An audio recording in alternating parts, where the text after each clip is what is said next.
मेरा नाम शुभम है। मेरी उम्र 25 साल है। मुझसे बड़ी मेरी 4 बहनें हैं। मैं 4 बहनों का इकलौता भाई हूँ। मैं अपने माँ बाप का बहुत लाडला हूँ। मेरे माँ बाप ने बचपन से ही मेरी हर ख्वाहिश पूरी की है। मेरे पापा 4 साल पहले गंभीर बीमारी की वजह से मर गए थे। इस वजह से घर की सारी जिम्मेदारियाँ और बहनों की शादी की जिम्मेदारी भी मेरे सर पर आ गई। मैंने अपनी बहनों की शादी करने में देरी नहीं लगाई।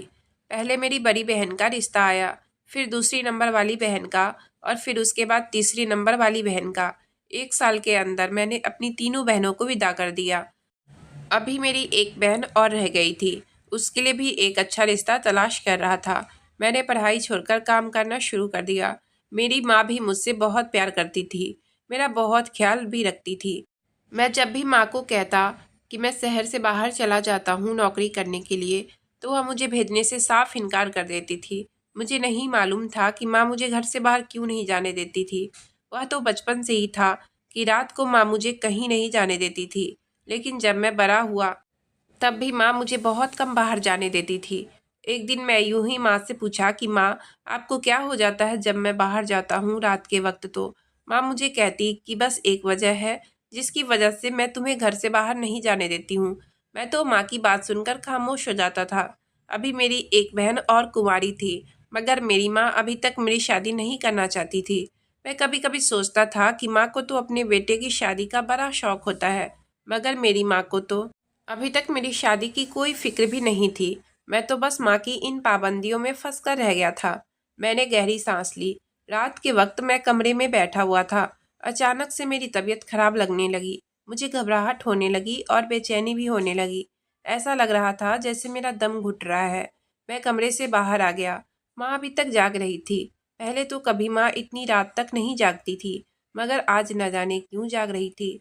मैं आगे बढ़कर माँ के पास गया तो माँ मुझे देखते ही मेरी तरफ आकर परेशानी से पूछने लगी, शुभम तुम ठीक तो हो ना? मैं हैरत से माँ को देखने लग गया। अभी मैं माँ को कुछ भी नहीं बताया था कि मुझे कुछ हुआ है, तो फिर माँ को कैसे पता चल गया कि मैं ठीक नहीं हूँ? वह मेरे लिए परेशान हो गई। मैंने कहा माँ कुछ नहीं हुआ है, लेकिन माँ मुझे कहने लगी, अगर कोई बात है तो बताओ। तुम इतनी रात को अपने कमरे से बाहर इस वक्त क्या कर रहे हो? तुम ठीक तो हो ना? मैं माँ की तरफ देखकर इनकार से सर हिला दिया। मेरी तरफ देखकर माँ कुछ सुकून से हुई, लेकिन कोई बात तो जरूर थी जिसकी वजह से माँ इतना परेशान हो गई थी। मैं जब उनको कहा कि कुछ नहीं हुआ, तब जाकर माँ को कुछ सुकून मिला और वह कमरे में चली गई। लेकिन मुझे खुद अपनी हालत का नहीं पता था कि मुझे क्या हो रहा था। कुछ भी समझ नहीं आ रहा था। काफ़ी देर तक मैं बाहर ही टहलता रहा। फिर मैं अपने कमरे में आ गया और सो गया। रात को ना जाने किस वक्त मेरी आंख खुली। मैंने देखा कि माँ मेरे पास ही थी। मैंने हैरत से माँ की तरफ देखा, जो मेरे पास बैठी हुई थी। माँ को कुछ दिनों से ना जाने क्यों मेरी इतनी फिक्र लगी हुई थी। मैं हैरत से माँ की तरफ देखा और कहा, माँ आप इतनी रात को यहाँ पर कैसे और क्यों मेरे पास बैठी हुई हो? आप अभी तक सोई नहीं? माँ ने मेरी तरफ देखा और कहने लगी, मुझे तुम्हारी फिक्र हो रही थी। मैंने कहा क्यों, मुझे क्या हुआ है? मैं तो बिल्कुल ठीक हूँ, आप आराम से जाकर सो जाओ। उन्होंने मुझसे कहा, ठीक है मैं चली जाती हूँ, तुम अपना ख्याल रखना। ये कहते हुए माँ उठकर कमरे से चली गई। मुझे ऐसा लग रहा था जैसे बुखार हो रहा है और मेरे सर में बहुत तेज दर्द हो रहा था। अगले दिन तक मुझे बहुत तेज बुखार था। माँ ने मुझे कहा वह किसी तांत्रिक बाबा से मेरे लिए कुछ ले आएगी।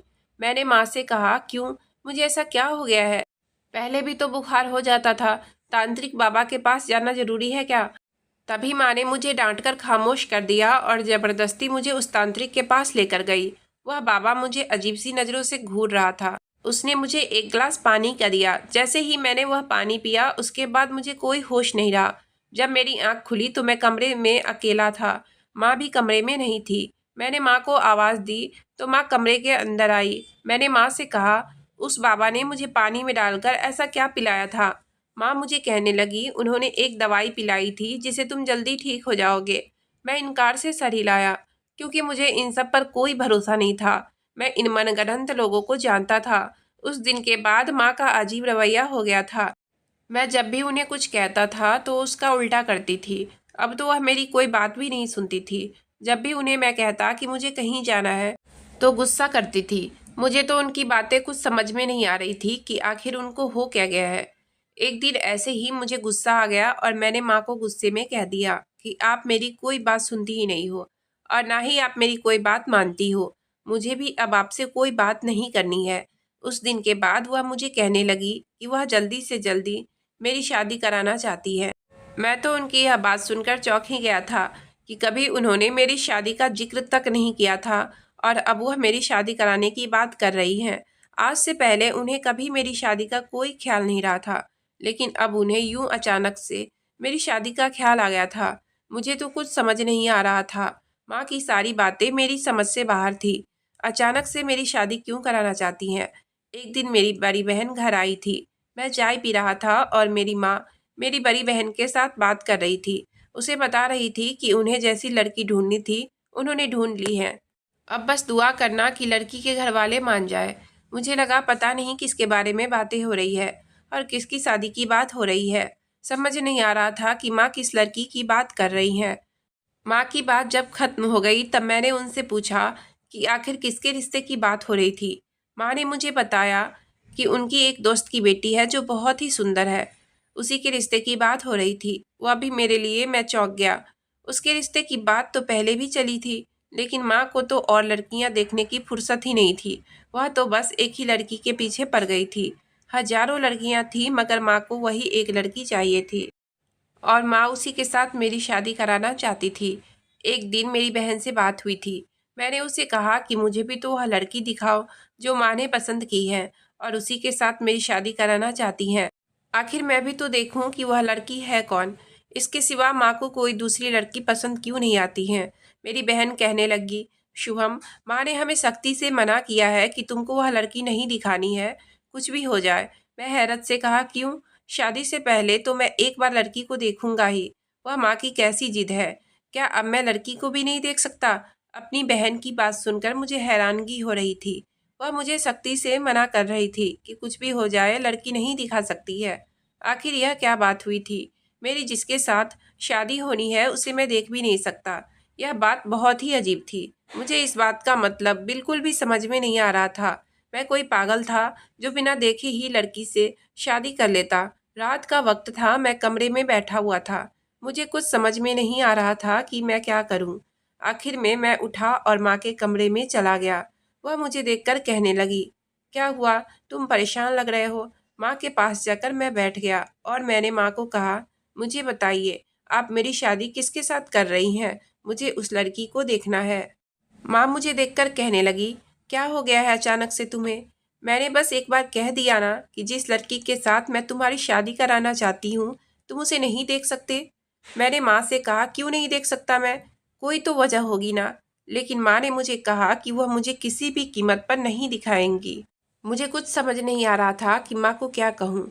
मैं अपने कमरे में आ गया और सोचा, चलो जब शादी होगी तभी मैं उस लड़की को देख लूँगा कि आखिर मेरी माँ ने मेरे लिए कौन सी हूर की परी पसंद की है जो उन्होंने मुझे दिखाई तक नहीं, और उसी से मेरी शादी भी करवाने वाली हैं।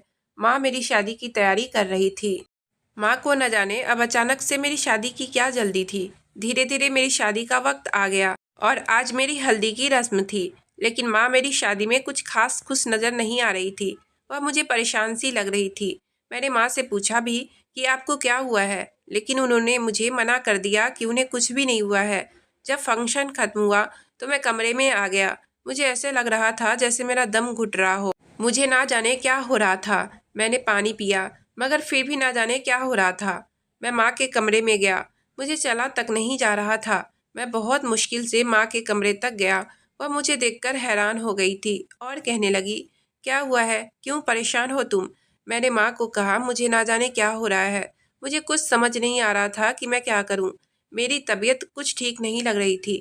वह मुझे परेशानी से पूछने लगी, क्या हुआ है, कुछ तो बताओ। मैं वहीं पर माँ के पास बैठ गया और गहरी सांस लेने लग गया। माँ मुझे कहने लगी, परेशान मत हो बेटा, कुछ नहीं होगा। माँ अलमारी से मुझे कुछ बोतल निकाल कर दी और कहने लगी, यह पी लो। मैं माँ को हैरत से देखा और कहा, यह किसने दिया है आपको? माँ ने कहा, वह तांत्रिक बाबा ने दिया है। माँ की बात सुनकर मैंने गुस्से में कहा, मुझे नहीं पीना। जब आप जानती हैं मुझे इन सब बातों पर यकीन नहीं है तो मैं क्यों पीऊँ? तो फिर माँ मुझे कहने लगी, एक बार पी लो, कुछ नहीं होगा। माँ की बात सुनकर मैंने पानी पी लिया और माँ ने मुझे मेरे कमरे में भेज दिया। मैं कमरे में आ गया और वहाँ पर आकर लेट गया। अब मुझे कुछ सुकून मिल रहा था और मैं सो गया। फिर पूरी रात मेरी आँख नहीं खुली। सुबह के वक्त आँख खुली। आज मेरी बारात थी और मेरा मूड भी काफ़ी फ्रेश सा लग रहा था। पहले तो मुझे थोड़ी कमजोरी सी लग रही थी, लेकिन बाद में सब ठीक हो गया। जब मैं किसी काम से माँ के कमरे में गया तो माँ बेड पर बैठी थी। वह मुझे कुछ परेशान सी लग रही थी, लेकिन मैं उनसे कुछ नहीं पूछा और वापस अपने कमरे में आ गया। फिर थोड़ी देर बाद माँ ना जाने किधर जा रही थी। मुझे तो कुछ समझ नहीं आ रहा था कि इतनी सुबह सुबह माँ किधर जा रही हैं। काफ़ी वक्त बाद माँ घर वापस आई थी। जब मैंने उनसे पूछा आप कहाँ गई थी, तो उन्होंने मुझे कुछ नहीं बताया। मैंने गुस्से से कहा आप मुझे कुछ भी नहीं बताती हैं। आखिरकार मेरी शादी हो गई और हम दुल्हन को विदा कर घर ले आए, लेकिन ना जाने क्यों मैं अभी तक उस लड़की को नहीं देखा था और कमरे में जाने का मेरा दिल भी नहीं कर रहा था। आखिर जाना तो था ही। थोड़ी देर बाद मैं कमरे में गया। सामने ही वह बेड पर घूंघट ओढ़कर बैठी हुई थी। मैं उसके पास जाकर बैठ गया। काफ़ी देर बैठा रहा। आखिर मैंने हिम्मत करके उसका घूंघट उठा ही लिया, लेकिन मैं तो उसको देखा तो देखता ही रह गया। वह बहुत ही खूबसूरत थी। मैं उसके चेहरे से नज़र नहीं हटा पा रहा था। वह भी मेरी तरफ ही देख रही थी, जैसे वह मुझे देखकर कुछ कहेगी। फिर उसने मुझसे कहा कि मैंने आपको पहले भी कहीं देखा है। मैंने मुस्कुराते हुए कहा, लेकिन मैं तो आपको पहली बार देख रहा हूँ, पहले कभी नहीं देखा था। मेरी यह बात सुनकर वह मुस्कुराने लगी। वह मुझे बहुत अच्छी लग रही थी। उसके बात करने का अंदाज भी बहुत अच्छा था और उसकी आवाज़ भी बहुत मीठी थी। अगले दिन माँ ने मुझसे पूछा, लड़की अच्छी लगी तुम्हें? माँ की बात सुनकर मैंने शर्माते हुए सर हिला दिया। कुछ दिन बाद मैंने अपनी पत्नी से एक अजीब सी बात महसूस की। वह रात के वक्त कमरे में बेचैन हो जाती थी, जैसे उसका दिल बाहर जाने को करता था। मुझे समझ नहीं आती थी कि उसे क्या हो जाता है। कभी कभी तो मुझसे कहती कि मेरा दिल घबरा रहा है और मैं बाहर जा रही हूँ, और वह छत पर चली जाती थी। मैं कमरे में अकेला बैठा रहता था। आज भी वह कमरे से बाहर थी। मैं चुपचाप आंखें बंद करके लेटा था कि अचानक से मुझे उसकी चीखें सुनाई दी और मैं घबरा गया। मैं एकदम से उठा और कमरे से बाहर गया। वह मुझे कहीं भी नजर नहीं आ रही थी। मैं सोच में पड़ गया था कि ना जाने उसकी आवाज़ कहाँ से आई है। मैं आंगन की तरफ गया, तब मुझे हैरत हुई। वह आंगन में बेहोश पड़ी हुई थी। मैंने उसको उठाने की कोशिश की, उसके चेहरे पर पानी के छींटे मारे और उसे गोद में उठाकर अपने कमरे में ले आया और जल्दी से माँ को बुलाया। उसे देखकर माँ बहुत परेशान हो गई थी, लेकिन मुझसे कहने लगी, ज़्यादा परेशान होने की ज़रूरत नहीं है, बस तुम इसे छोड़ दो, सुबह तक खुद होश में आ जाएगी।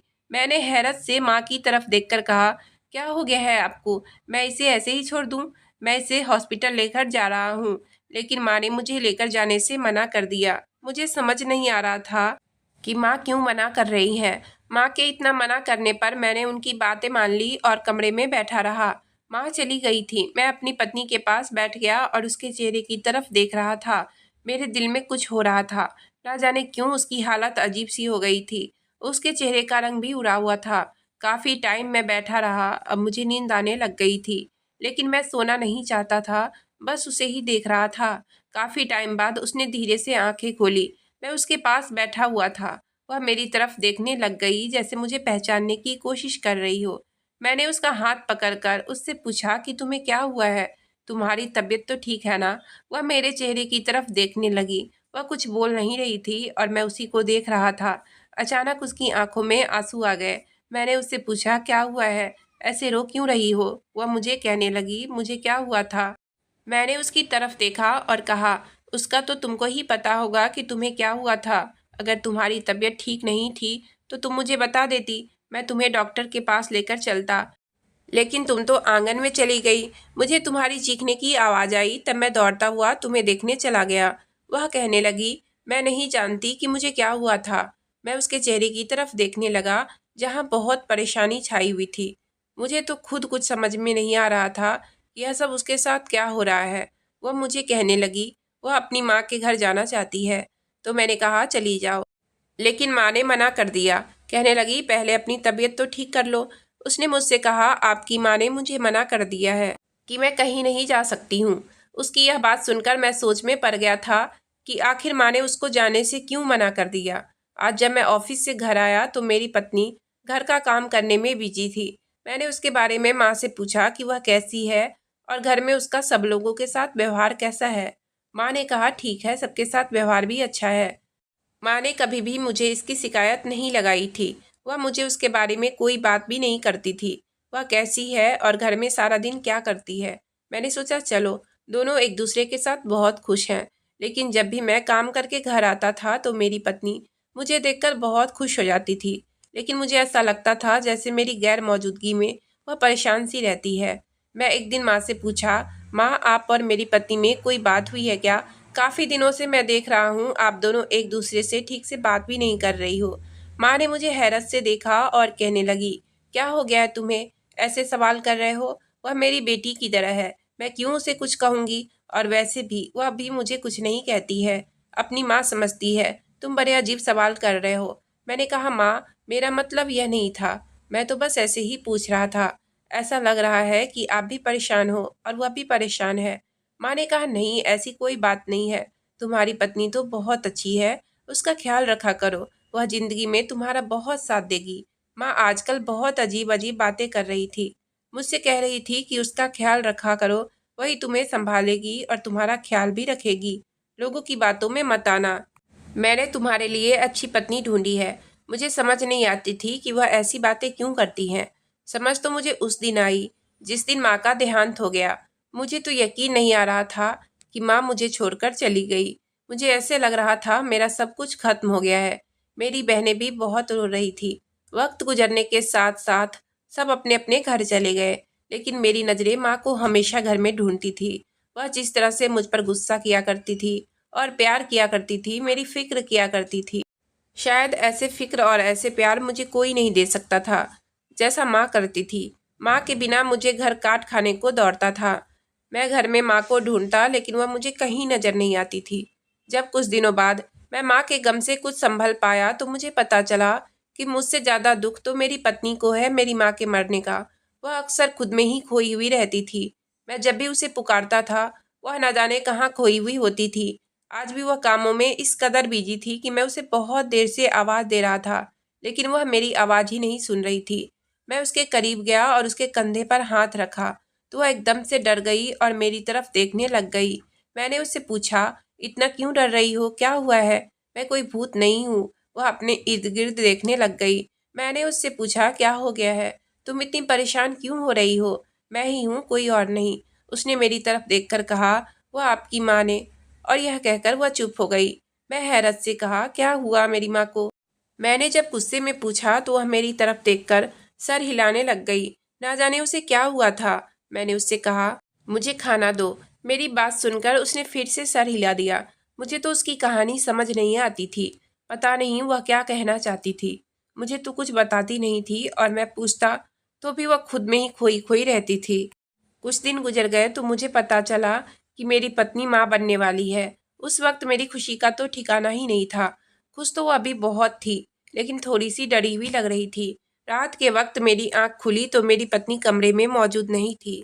मैं इधर उधर देखने लगा, ना जाने वह कहाँ चली गई थी। मैं उठकर कमरे से बाहर आया तो वह आंगन में बैठी हुई थी। मुझे हैरत हो रही थी, वह ऐसे आंगन में क्यों बैठी हुई थी। जब मैं उसके पास जाकर बैठा तो ऐसा लग रहा था जैसे वह कहीं से चलकर आ रही हो और उसकी सांसें फूल रही हो। उसके चेहरे पर पसीना था। मुझे हैरत हो रही थी, वह इतनी रात को कहाँ गई थी। उसने एक चादर भी ओढ़ रखी थी। मैंने उससे पूछा, तुम कहाँ गई थी, तुम्हारी सांस क्यों फूल रही है? वह मुझे देखकर कहने लगी, मैं तो कहीं भी नहीं गई थी। मैंने कहा, फिर यह सब क्या हो रहा है तुम्हें? तुमने यह सफ़ेद चादर क्यों ओढ़ रखी है और तुम्हारी सांस भी क्यों फूल रही है? इसे साफ पता चल रहा है कि तुम कहीं गई हुई थी। वह कहने लगी, नहीं मैं कहीं नहीं गई थी। मुझे कहाँ जाना था, मैं कहीं भी नहीं गई थी। बस ऐसे ही कमरे से बाहर आकर बस बैठ गई। कमरे में मेरा दम घुट रहा था और दिल भी घबरा रहा था और अभी सर्दी लग रही है, इसी वजह से मैंने यह चादर ओढ़ रखी है। उसकी बात सुनकर मैं तो हैरत में चला गया, लेकिन इतनी गर्मी में भी उसे ठंडी क्यों लग रही थी, यह बात मुझे बहुत अजीब लग रही थी। मैं उसे कमरे में लेकर आ गया, उसके चेहरे की तरफ देखने लगा। वह वाकई बहुत घबराई हुई लग रही थी। मैंने उसका हाथ पकड़ा तो उसके हाथ बिल्कुल ठंडे पड़े हुए थे। मैंने उसको पानी दिया, वह पानी पीकर सो गई। मैं कमरे से बाहर आ गया और उसके बारे में सोचने लग गया। जब से मुझे इसके बारे में पता चला था कि वह माँ बनने वाली है, उसके बाद से वह बहुत अजीब सी हो गई थी। मुझसे दूर दूर भी रहा करती थी। मुझे कभी कभी ऐसा लगता था जैसे वह मुझसे दूर ही रहना चाहती है। शायद वह मेरे पास नहीं रहना चाहती है। मेरी तो कुछ समझ नहीं आ रहा था कि मैं इसका क्या करूं। लेकिन मुझे उससे मोहब्बत हो गई थी। मैं उस पर गुस्सा भी नहीं करना चाहता था। कुछ देर बाद जब मैं कमरे में गया तो मुझे यह देखकर हैरत हुई कि वह अपने ऊपर पानी डाल रही थी। मैंने गुस्से में कहा कि क्या कर रही हो, पागल हो गई हो। वह अपने ऊपर ठंडा पानी ना जाने क्यों डाल रही थी। वह मुझे कहने लगी कि मुझे बहुत गर्मी लग रही थी, इसलिए मैं पानी डाल रही हूँ। मैं उसे पानी डालने से मना किया, लेकिन वह तो अपने ऊपर लगातार ही पानी डाले जा रही थी। मैंने गुस्से में कहा, रुक जाओ पागल लड़की, यह क्या पागलपन है। उसने सारा पानी अपने ऊपर डाल दिया। मैं तो कमरे का बुरा हाल होता देख रहा था। वह गहरी सांस लेने लग गई। मुझे कुछ समझ नहीं आ रहा था मैं इसका क्या करूं। मैं उसकी बाजू पकड़कर दूसरे कमरे में ले आया और उसे कहा, बैठो, यहाँ बैठकर आराम करो। इतनी रात को ना जाने क्या पागलपन तुम्हें सूझ रहा है, लेकिन उससे पहले जाओ जाकर अपने कपड़े चेंज करो। और मैं दूसरे कमरे में जाकर सो गया। सुबह हुई तो मेरी पत्नी किचन में खड़ी नाश्ता बना रही थी। मैंने एकदम से उसे बुलाया तो वह डर गई और अचानक ही कुर्सी पर बैठ गई। मुझे हैरत हुई। मैंने इतनी ऊंची आवाज में भी उसे नहीं बुलाया था कि वह इतना डर गई। मैंने कहा, तुम ठीक हो ना। वह नहीं में सर हिलाने लगी और कहने लगी, मुझे नहीं लगता कि मैं कभी ठीक भी हो सकती हूँ। मैं बहुत गलत हूँ। मुझे उसकी बात समझ नहीं आ रही थी कि आखिर वह क्या कहना चाहती है। खैर मैं ऑफिस चला गया और काम में इतना बिजी हो गया था कि मुझे किसी चीज़ की खबर नहीं रही। शाम को मैं घर की तरफ रवाना हो गया। घर आया तो देखा मेरी पत्नी गहरी नींद में सोई हुई थी। फिर वह काफ़ी टाइम बाद उठी। मुझे देखकर हैरान हो गई और कहने लगी, आप इतनी जल्दी घर कैसे आ गए? मुझे बता तो देते कि जल्दी आ जाओगे। आज मैं उसकी बातें सुन रहा था। वह सोई हुई शक्ल पर मुझसे बातें कर रही थी। मुझे उसकी ऐसी भोली भाली बातें सुनकर उस पर बहुत प्यार आ रहा था, पर मैंने उसकी किसी बात का जवाब नहीं दिया। बस मन कर रहा था कि उसको देखता ही जाऊं। मैंने उसे कहा, बस करो, तुम कितना बोलती हो। उसने कहा, आप मेरी बातों का जवाब नहीं दे रहे थे, इसलिए मैं बोली जा रही थी कि किसी बात का तो जवाब शायद आप दे दोगे। उसकी बात सुनकर मैंने मुस्कुरा दिया। मुझे उसका बोलना बहुत अच्छा लग रहा था। लेकिन आज की रात फिर उसने वही किया जैसा वह हर रोज करती थी। ठंडा पानी अपने ऊपर डालने लग गई और कहने लगी, मुझे बहुत गर्मी लग रही है। मैं हैरत से उसकी तरफ देखा और कहा, चलो मैं तुम्हें डॉक्टर के पास लेकर जाता हूँ। मेरी बात सुनकर वह एकदम से घबरा गई और मुझे कहने लगी, नहीं, मुझे डॉक्टर के पास नहीं जाना है। मैं उसकी तरफ देखा और कहा, चलो मैं तुम्हें डॉक्टर के पास लेकर जाता हूँ। मेरी बात सुनकर वह एकदम से घबरा गई और मुझे कहने लगी, मुझे डॉक्टर के पास नहीं जाना है। मैं उसकी तरफ देखा और कहा, क्या हो गया है तुम्हें? डॉक्टर के पास जाएंगे तो डॉक्टर बताएगा कि आखिर तुम्हारी तबीयत ठीक क्यों नहीं रहती और तुम्हें इतनी गर्मी क्यों सताती है। लेकिन वह तो जाने के लिए तैयार ही नहीं हो रही थी, बहुत घबरा रही थी। मैं उसे बाहर से कमरे में लेकर आया कि हालत बहुत बुरी हो रही थी। मुझे तो डर भी लग रहा था कि उसकी इस हरकत की वजह से अगर बच्चे को कोई नुकसान पहुंच जाता। मैं फिर भी उसे दोबारा कहा कि चलो डॉक्टर के पास ले जाता हूँ। वह एकदम से गुस्से में कहने लगी, बस मैंने एक बार कह दिया ना कि मुझे डॉक्टर के पास नहीं जाना है, फिर क्यों आप बार बार जिद कर रहे हो। उसने तो गुस्से में मना कर दिया, लेकिन मुझे बहुत परेशानी हुई थी। मैं घर से बाहर निकला और मोहल्ले की एक दाई के पास गया और उसे घर ले आया। मेरी पत्नी उस दाई को देखकर भी परेशान हो गई और मुझसे कहने लगी, इससे कहो कि यह मुझे हाथ भी न लगाए। मैं फिर भी दाई को कहा कि मेरी पत्नी को देखो कि क्या हुआ है। इसे वह चेक करने लग गई, मगर मेरी पत्नी बहुत घबरा रही थी। दाई ने मेरी पत्नी को बहुत ही अजीबोगरीब नज़रों से देखा और वह मुझे कहने लगी, तुम अपनी पत्नी को तलाक दे दो। मैं उस दाई की बातें सुनकर गुस्से में आ गया था। उस दाई की बातें सुनकर मेरी पत्नी की एकदम से आंखें फटी की फटी रह गई थी। वह कहने लगी, नहीं, ऐसा नहीं हो सकता, यह तुम कैसी बातें कर रही हो, और घबराकर खूब रोने लगी। मैंने अपनी पत्नी को चुप कराया। उस दाई की बात सुनकर मेरे तन बदन में आग लग गई। मैंने गुस्से में कहा, आप जाइए यहाँ से, आज के बाद इस घर में मत आना। मैं गुस्से में दाई को भेज दिया और उसे बहुत सारी बातें भी सुनाई। मेरी पत्नी उस दिन मेरे साथ चिपक गई और रोती हुई मुझे कहने लगी, आप कभी भी मुझे मत छोड़ना। मैं हैरत से उसकी तरफ देख रहा था। वह बुरी तरह से कांप रही थी। मैंने उसे कहा, कुछ नहीं होगा, मैं पास हूँ ना तुम्हारे, मैं भला तुम्हें कैसे छोड़ सकता हूँ। मैंने उसके आंसू साफ किए। ना जाने वह क्यों इतनी डर गई थी कि उसके हाथ भी कांप रहे थे। मैंने बड़े प्यार से उसे कहा, कुछ नहीं हुआ है, मैं तुम्हारे पास ही हूँ।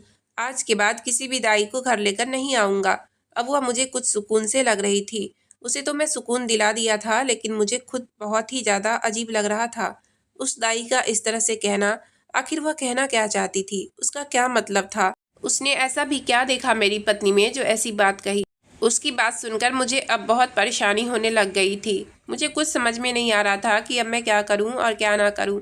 मैं कभी अपनी पत्नी को डॉक्टर के पास ले जाने को कहता तो उस पर भी वह मुझसे गुस्सा करती रहती। उसे कहीं भी नहीं जाना, लेकिन ना जाने क्यों वह कहीं भी नहीं जाना चाह रही थी। कोई तो वजह थी जो वह किसी डॉक्टर के पास भी नहीं जा रही थी।